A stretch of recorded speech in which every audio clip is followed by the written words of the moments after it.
Last lecture में हमने standard formula से इंट्रोडक्शन किया था। आज इन पे बेस्ड क्वेश्चन भी करेंगे, लेकिन उससे पहले एलएच रूल हम डिस्कस करेंगे, क्योंकि कंपटीशन के कुछ क्वेश्चन तो आपको एलएच से ही करना बेनिफिशियल रहेगा। तो एलएच फॉर्म में सबसे इम्पोर्टेंट जो चीज़ है वो है कि आपका 0/0 फॉर्म होना चाहिए and infinite by infinite form होना चाहिए। लेकिन कुछ इम्पोर्टेंट इसके कंडीशंस भी है कि सपोज करिए मैं आपको कुछ इसके इम्पोर्टेंट कंडीशन बताने वाला हूँ, उसको थोड़ा फोकस में रखिएगा कि ये जो f x and g x है ये डिफरेंशिएबल होना चाहिए, ऐसा नहीं होना चाहिए। फॉर एग्जांपल अगर आपके पास है मॉड एक्स बाई एक्स और आपको लिमिट निकालना है, लिमिट एक्सटेंडिंग टू 0 पे, या लिमिट एक्सटेंडिंग टू 0 आप निकालना चाहते हैं ग्रेटेस्ट इंटीजर ऑफ एक्स, तो आप अगर 0 डायरेक्ट डालेंगे तो you can clearly see it is 0/0 form, but यहाँ पे एलएच नहीं लगेगा। तो ये भी आप क्यों नहीं लगेगा, क्योंकि मॉड फंक्शन 0 पे डिफरेंशिएबल है, ना ग्रेटेस्ट इंटीजर फंक्शन 0 पे डिफरेंशिएबल। अब ऐसा भी नहीं होना चाहिए कि आपने ये डिफरेंशिएशन तो कर दिया, लेकिन अब जब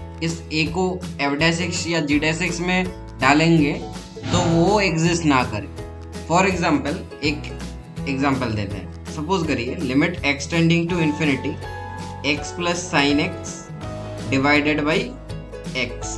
तो अगर आप फॉर्म चेक करेंगे x इन्फिनिटी और ये तो एक बाउंडेड फंक्शन है, तो it is kind of infinity by infinity form. तो आपने क्या किया, LH लगाया, आपने LH लगाया तो आपने डिफरेंशिएशन किया x के रेस्पेक्ट में। तो देखिए 1 plus cos of x divided by 1 आया, तो 1 प्लस कॉस एक्स ये ऑसिलेटिंग है, तो लिमिट डज नॉट एग्जिस्ट। आपने ये कर दिया, लेकिन ये रिजल्ट रॉन्ग है। दूसरे तरीके से देख मैं करके दिखा देता हूँ। सपोज करिए limit extending to infinity 1 plus sine x by x ये है, तो 1 plus limit extending to infinity sine x by x है। अब बताइए साइन एक्स तो एक बाउंडेड फंक्शन है, इसका मतलब वो तो माइनस साइन एक्स कहाँ से कहाँ तक लाई करेगा, -1 से 1 तक। अगर आप x से डिवाइड कर देंगे तो sine x by x less equals to 1/x। मैं सैंडविच थ्योरम पे भी सेशन डिटेल में लूंगा, बट यहाँ पे आप देख सकते हैं कि ये लिमिट भी एक्सटेंड टू इन्फिनिटी पे 0 पे जा रहा है और राइट कॉर्नर वाला लिमिट भी 0 पे जा रहा है, तो इसका लिमिट कहाँ पे जाएगा, 0। तो अल्टीमेटली इसका एक्चुअल आंसर क्या आना चाहिए, 1। लेकिन आपने अगर LH लगा दिया तो क्या आंसर आया, डज नॉट एग्जिस्ट। तो LH रूल बहुत यूजफुल है और आप ऐसा लिख सकते हैं limit extending to a f of x by g x equals to limit extending to a f' by g'। बस ये दोनों कंडीशन, और भी 2 कंडीशन है बट वो भी इनसे ही बनता है। अगर ये दोनों ही मेन कंडीशन है कि आपको देख लेना पड़ेगा कि वो फंक्शंस डिफरेंशिएबल है कि नहीं, लाइक मैंने 2 एग्जांपल यहाँ पे दिया। और आपको ये भी देखना पड़ेगा कि जिस पॉइंट पे आप लिमिट निकाल रहे हो, चाहे वो इन्फिनिटी हो या फिर आपने कहीं पे भी ऐसा कोई फंक्शन पे लगा दिया जहाँ पे डिफरेंशिएशन एग्जिस्ट नहीं कर रहा है उस पॉइंट पे। सपोज x टेंड टू 0 पे cos 1/x का कोई टर्म आ गया आपका, और फिर आपका LH का रिजल्ट वैलिड नहीं होगा। तो चलिए हम अब क्वेश्चन देखते हैं। देखिए स्टैंडर्ड फॉर्मूला और LH दोनों को मिक्स करके ही हम अब क्वेश्चंस करेंगे। तो देखिए इसमें ट्रिग्नोमेट्री टर्म है, लेकिन आप देख रहे हैं कि बहुत सारे टर्म्स प्रोडक्ट में हैं और ये काइंड ऑफ आपको स्टैंडर्ड फॉर्म की भी फीलिंग आ रहा होगा। तो आई डोंट रिकमेंड कि आप इन क्वेश्चंस के लिए LH को अप्लाई करें, क्योंकि देखिए दोनों प्रोडक्ट में जब है तो इसको अगर करेंगे तो आपको प्रोडक्ट रूल लगाना पड़ेगा, तो वो हेक्टिक हो जाता है। तो मैं यहाँ पे आपको एक टिप देना चाहता हूँ कि जब भी आपको ये x टेंड टू 0 दिखाई दे और cot x है, तो उनको सबसे पहले tan x में कन्वर्ट कर दीजिए। सबसे पहले इनको tan x में कन्वर्ट कर दीजिए। क्यों? क्योंकि आप अगर cot x को tan x में कन्वर्ट करेंगे तो आपके पास आप डायरेक्ट इस रिजल्ट को यूज कर पाएंगे कि x tend to 0 tan x by x equal to क्या होता है, मैंने लास्ट क्लास में बताया कि इसका लिमिट होता है 1। अब आप LH से भी वेरीफाई कर लीजिए इसको। तो tan x का डिफरेंशिएशन sec² x बाई 1 और sec² x का लिमिट x इक्वल्स टू 0 पे क्या आता है, 1 आता है। तो मेरी तरफ से ये एक टिप है आपको कि एक्सटेंड टू जीरो पे आप कॉटेक्स वाले जितने भी टर्म है उनको 10x में ले जाइए, फिर आप स्टैंडर्ड लिमिट्स लगा सकते हैं एंड बहुत आसानी से आ जाएगी। तो इसका सोल्यूशन करते हैं। तो ऐसे हम इसका सोल्यूशन कर सकते हैं। अब ध्यान से देखिए, हमने सारा जो कॉट एक्स वाला टर्म है उनको 10x में किया, क्योंकि कॉट एक्स क्या होता है 1/10x। तो आप इसको कैलकुलेट कीजिएगा और यहाँ पे हमने बस लगाया कि लाइक 10 2x है, तो x की जगह पे आप 2x रिप्लेस कर सकते हो। सिर्फ याद रखना कि 10 f(x)/f(x) का फॉर्म होना चाहिए, जहाँ पे x टेंड टू जीरो पे f(x) भी टेंड टू जीरो होना चाहिए। अगर ये दोनों कंडीशन है तो आप आराम से ऐसे अप्लाई कर पाओगे एंड आई थिंक इससे कैलकुलेशन भी आपका कम होगा। अगर LIC लगाएंगे इसमें तो थोड़ा बड़ा हो सकता है। अब नेक्स्ट क्वेश्चन पे चलते हैं। देखिए 2013 में क्वेश्चन है। देखिए सबसे पहले आपको मैंने जो स्टैंडर्ड फॉर्म्स याद करवाया है वो सारे स्टैंडर्ड फॉर्म्स का सोचिए कि देखिए ये जो 3+ cos x वाला टर्म है ये तो इंडिटरमिनेट फॉर्म में कोई रोल ही नहीं है इसका। अब इसमें डालिए ये 0 नहीं आ रहा, तो 3+1 दैट इज 4, तो आपने 4 को पहले आउटसाइड ले लिया। फिर देखिए ये तो स्टैंडर्ड वाला फॉर्मूला ही हो गया, तो आप जस्ट स्टैंडर्ड फॉर्मूला से अप्लाई कर दीजिए। तो अगर आप स्टैंडर्ड फॉर्मूला अप्लाई करेंगे, लिमिट x टेंडिंग टू, मैं रिकॉल करवा देता हूँ, 1 - cos x/x² इक्वल टू क्या होता है 1/2 होता है। तो इसका यही आपको यूज करना है। देखिए यहाँ पे 2x था तो 2x का स्क्वायर से डिवाइड किया, मतलब ये जो रहेगा इसका स्क्वायर, ये जो रहेगा इसका। तो इस क्वेश्चन को देखिए, इसमें क्वेश्चन में बोला गया है कि sin पाई cos² x/x²। फॉर्म को पहले चेक करते हैं कि किस फॉर्म का लिमिट ये दिया हुआ है।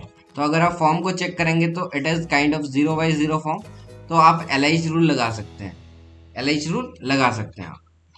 लेकिन मैं स्टैंडर्ड फॉर्म से ही करके दिखा देता हूँ। देखिए अगर आप ये वाला फॉर्मूला जो मैंने स्टैंडर्ड में बताया था कि sin x/x है 1 है, तो इसमें x कहाँ से कहाँ टेंड करता था 0।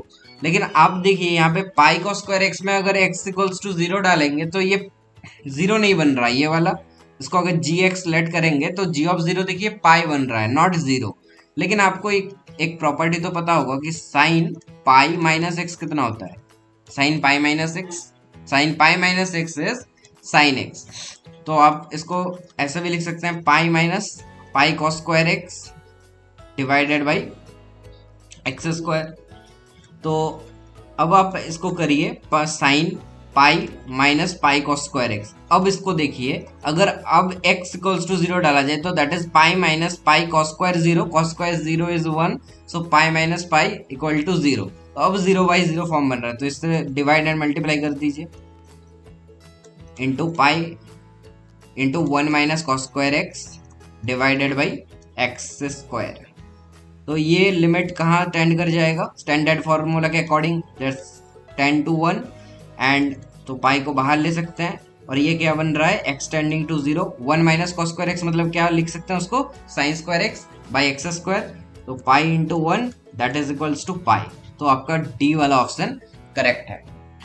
तो चलिए नेक्स्ट क्वेश्चन देखते हैं। तो इसमें आपको ये याद रखना चाहिए कि इसमें 0 होना चाहिए। बहुत सारे क्वेश्चन ऐसे हो सकते हैं कि आप 0 डालेंगे तो 0 आ जाएगा, लेकिन मतलब ये जो एक्सप्रेशन में होगा इनसाइड उसका इनपुट में 0 नहीं आएगा, अल्टीमेटली फंक्शन का आउटपुट 0 दे सकता है। तो यहाँ पे कंफ्यूज मत होइएगा, आपको क्रिएट करना पड़ेगा अगर आपको अप्लाई करना है तो चलिए नेक्स्ट क्वेश्चन देखते हैं।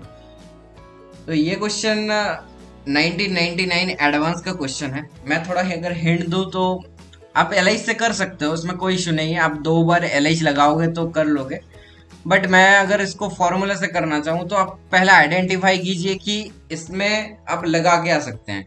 देखिए जब भी 1 - cos x वाला है तो आपको ये वाला प्रॉपर्टी तो याद आना ही चाहिए कि limit x tending to 0 1 - cos x/x²। तो यहाँ से 2x से मल्टीप्लाई एंड डिवाइड करके सिर्फ एल्जेब्रिक टर्म को रख सकते हैं। अब या तो उसमें एक्सपांशन लगा सकते हैं, एक्सपांशन मैंने अभी नहीं बताया इसलिए मैं एक्सपांशन नहीं लगा रहा हूँ। या फिर आप इसको भी ऑब्जर्व कर सकते हैं कि ये 0/0 एक्चुअली बन क्यों रहा है। ये 0/0 किसकी वजह से बन रहा है, ये 10x का कोई ना कोई तो रोल होगा और 10 2x का भी कोई ना कोई रोल होगा। तो आप कॉमन लेने की कोशिश कीजिए। तो आप ऐसा कर सकते हैं कि 10 2x को 2 tan x by 1 - tan² x से रिप्लेस करके कैलकुलेशन कर सकते हैं। तो आप इसको ट्राई कीजिए, मैं तब तक इसका सोल्यूशन लिखता हूँ।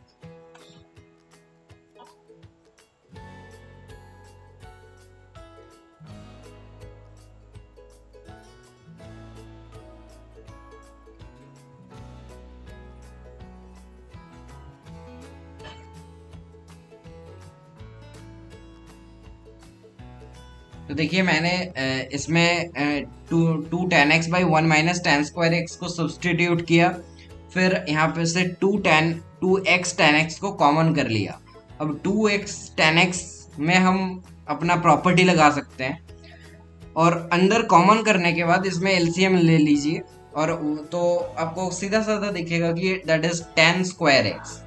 अब आप tan x, आप ये दो प्रॉपर्टी का यूज कीजिए, limit extending to 0 tan x by x equal to 1। तो tan x by x into x, मतलब आपको अब स्टैंडर्ड फॉर्म को क्रिएट करना है, फिर आप अपने अकॉर्डिंग इस लिमिट को कैलकुलेशन कीजिए। तो मेरे अकॉर्डिंग 1/2 करेक्ट आंसर है, और आप कैलकुलेशन चेक कर लीजिएगा, कोई एरर भी हो सकता है। आप खुद से ट्राई भी कर सकते हैं इसको एलाइज से करने का, ज़्यादा लेंथी भी नहीं होगा, लेकिन ये भी ठीक ठाक ही है। ये एडवांस का ही क्वेश्चन था 1999 में, तो इतना भी लेंथी नहीं बोल सकते इसको, क्योंकि आजकल के पेपर अगर आप ऑब्जर्व करोगे तो लेंथ और बढ़ रहा है। मतलब पेपर हर साल मैं देख रहा हूँ कि लेंथी बनते ही जा रहा है पेपर। तो ये क्वेश्चन आप खुद ट्राई कीजिए। अब देखिए यहाँ पे मैं अगर हिंट दूँ तो मैंने पहला लेक्चर में ही बोला था कि हर एक लिमिट का पर्पस ये होता है कि आपका इनडिटरमिनेट फॉर्म हट जाए। अब सोचिए आपके पास न्यूमरेटर है बाई डिनोमिनेटर, ऐसा अगर मैं लिखूं तो ये अगर 0 को टेंड कर रहा है और न्यूमरेटर भी 0 को टेंड कर रहा है, तो अगर मैं किसी तरह डिनोमिनेटर में से 0 को हटा दूं तो न्यूमरेटर भले ही 0 को टेंड कर जाए, उसमें तो कोई इनडिटरमिनेट फॉर्म क्रिएट नहीं होगा। तो आप अगर थोड़ा सोच पाए, इस कॉस को अगर डिफ्रेंशिएट कर दिया जाए तो एक ही बार में सारा डिनोमिनेटर में क्या आ जाएगा, साइन आ जाएगा, और sine x minus sine x plus π/4 आएगा, राइट। तो अब अगर π/4 डालेंगे तो पूरा डिनोमिनेटर में कोई इंडिटरमिनेट फॉर्म नहीं बचेगा। अगर पूरा डिनोमिनेटर में कोई इंडिटरमिनेट फॉर्म नहीं बचेगा तो आप समझ गए कि एक बार एलएच से ही आपका कम बन सकता है। तो आप इसमें एक बार ही एलएच लगाएंगे और हो जाएगा। तो इसका आंसर आप कमेंट में बता सकते हैं। अब देखिए ये भी मेंस का ही क्वेश्चन है, और आपको बताना है के का वैल्यू क्या है। देखिए मैं सॉल्व नहीं करूंगा इसको, ये काफ़ी इजी क्वेश्चन है। आप ऐसा कर सकते हैं कि आप डिफ्रेंशिएट कर सकते हैं, एलएच रूल लगा सकते हैं, और एलएच रूल एक बार अगर लगा देंगे तो भी काम चल जाएगा। इसमें भी चल जाएगा, इसमें भी चल जाएगा, क्योंकि के यहाँ से हट जाएगा, क्योंकि के तो एक कांस्टेंट है ना। तो यू कैन डू जस्ट, मैं थोड़ा सा दिखा देता हूँ। अगर राइट साइड में एलएच लगा रहे हैं तो that is 3x² by 2x, limit extending to के पे। अब देखिए लिमिट एक्सटेंडिंग टू के पे, और यहाँ पे x⁴ -1 बाई x-1 जो होगा, तो x⁴ -1 बाई x-1 ये क्या हो जाएगा, x⁴ -1 बाई x-1 मतलब ये 4, अगर मैंने फॉर्मूला क्या बताया था, n(a⁴n-1) होता है। तो अगर आप इसको पुट करेंगे तो ये 4 के इक्वल शायद आ जा रहा है। अब आप के को सॉल्व कर लीजिए। अब आई थिंक आप कर सकते हैं इसको देखिए, इसमें आप एलएच से भी कर सकते हैं और कोई दूसरा मेथड से भी कर सकते हैं, लेकिन मैं वो जितना देख पा रहा हूँ इस क्वेश्चन में, अगर आप रैशनलाइजेशन कर देते हैं तो सबसे जल्दी हो सकता है इसको, ये वाला क्वेश्चन। अगर नहीं भी करेंगे तो भी कोई इश्यू नहीं है। तो मैं लिखता हूँ सोल्यूशन,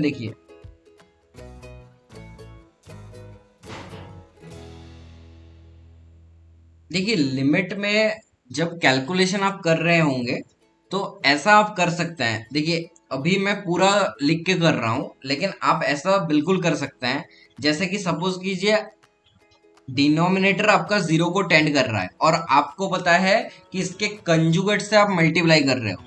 तो इसमें जो जैसे कि ये वाला, इसमें मैंने किस चीज से मल्टीप्लाई किया, इस चीज से। मुझे पता है जिस चीज से मैं मल्टीप्लाई कर रहा हूं वो इनडिटरमिनेट फॉर्म नहीं है, राइट। तो मैंने जो न्यूमरेटर में उसको मल्टीप्लाई किया, या फिर मैं डिनोमिनेटर में जहाँ पे इंडिटरमिनेट नहीं होगा तो इसमें मैं डायरेक्ट वैल्यू लिख सकता हूँ। तो आप लोग जब पेपर को सॉल्व कर रहे होंगे तो ऐसा ही कीजिएगा कि एक स्टेप ये लिखने की ज़रूरत नहीं है, आप ये स्टेप माइंड में लेके चलिए एंड फिर आप डायरेक्ट मतलब सोच सकते हैं कि इसके कंजुगेट का वैल्यू क्या है, उसको मल्टीप्लाई में ले लिया, फिर मैंने डिनोमिनेटर का कंजुगेट से मल्टीप्लाई करके डायरेक्ट रिजल्ट लिखा। लेकिन अगर आपको लगता है कि मिस्टेक हो सकता है तो आप लिख भी सकते हैं, ऐसा कोई इशू नहीं है। आप LI से भी कर सकते हैं 0/0 फॉर्म में, और इसमें कोई इशू नहीं आएगा क्योंकि x = 0 पे आप कोई भी एक्सप्रेशन लीजिए sin x cos x, वो जनरली डिफरेंशिएबल हो जाएगा। चलिए नेक्स्ट क्वेश्चन देखते हैं। तो ये क्वेश्चन में अगर आप ऑब्जर्व करें तो ये y⁴ है, तो अगर आप सोचें कि LH लगाएंगे तो 4y³ आ जाएगा डिनोमिनेटर में, एंड न्यूमरेटर में भी कहीं ना कहीं 4y³ आ जाएगा, तो एक वन टाइम LH से ही काम हो जाएगा। और अगर आप रैशनलाइजेशन करते हैं तो देखिए जितने रूट होंगे, जितने रूट्स हैं, कहाँ कितने रूट्स हैं यहाँ पे, ये एक और ये एक, तो आपको 2 बार रैशनलाइज करना होगा। तो आपको ऐसा सोचना है कि कौन सा मेथड फास्ट होगा, तो आपको शायद दिखेगा कि यहाँ पे एक बार LH से ही काम हो जाएगा या फिर 2 बार रैशनलाइजेशन, तो LH ही बेटर रहेगा। लेकिन LH इसको फास्ट आप तभी लगा पाएंगे अगर आपका चेन रूल डिफरेंशिएशन का स्ट्रॉन्ग है। तो आई होप आपको डिफरेंशिएशन का चेन रूल आता है, नहीं तो हम डिफरेंशिएशन में इसको थोड़ा डिस्कस भी करेंगे। ये आना चाहिए, वैसे कोई इतनी टफ चीज तो है नहीं है। तो इसमें हमारा आंसर कितना आ रहा है, 1/4√2। तो देखिए ये पहले जब सब्जेक्टिव पेपर हुआ करता था तब ऐसे क्वेश्चन आते थे, अभी नहीं आएगा इस तरह के क्वेश्चन, डोंट वरी, क्योंकि पेपर सब्जेक्टिव नहीं है। लेकिन ये क्वेश्चन बोर्ड्स में आ सकता है, बोर्ड्स में मैंने देखा है ऐसे क्वेश्चन आते हुए। बेसिकली इस क्वेश्चन को आप रैशनलाइज कर दीजिए, और अगर इसको रैशनलाइज कर देते हैं तो that is 2⁻x - 1/1 + x whole to the power half -1, तो आप रैशनलाइज कर दीजिए एंड इसका आंसर हो जाएगा। तो ऐसे आप कर सकते हैं इसको, एंड इसका आंसर कितना आ जाएगा, ln2 आ जाएगा। अब अगर ये LH रूल है तो LH लगा दीजिए एंड इसका सोल्यूशन आ जाएगा। नेक्स्ट यहाँ पे ये क्वेश्चन आया है KVPY में। आप फॉर्म को पहले चेक कीजिए क्या फॉर्म है, A2, तो अगर 2 डायरेक्टली सब्स्टिट्यूट करेंगे तो क्लियरली ये 0/0 फॉर्म है। तो कैसे सॉल्व करेंगे आप इसको डायरेक्टली LH लगा दीजिए, वहीं से जल्दी हो जाएगा। जस्ट वन टाइम अप्लाई कर दीजिए एंड थोड़ा कॉमन वगैरह लेंगे तो आ जाएगा। तो मैं इसको लिखता हूँ सोल्यूशन।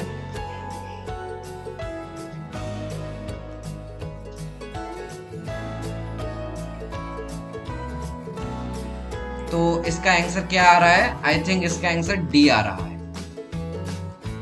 चलिए नेक्स्ट क्वेश्चन देखते हैं।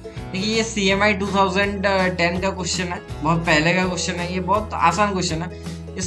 ये सिंबल का मतलब होता है समेशन में, ठीक है। तो इतना कोई आप इसमें LH भी लगा सकते हैं, आप कुछ भी कर सकते हैं, लेकिन आपको ओपन कीजिए इसको। अगर ओपन करेंगे तो आपका क्वेश्चन बन जाएगा, इतना भी टफ क्वेश्चन नहीं है। एंड ये अगर मैं बात करूं तो ये वेस्ट बंगाल बोर्ड में आता है, ये मतलब ये बोर्ड लेवल का क्वेश्चन कंपटीशन में आया था।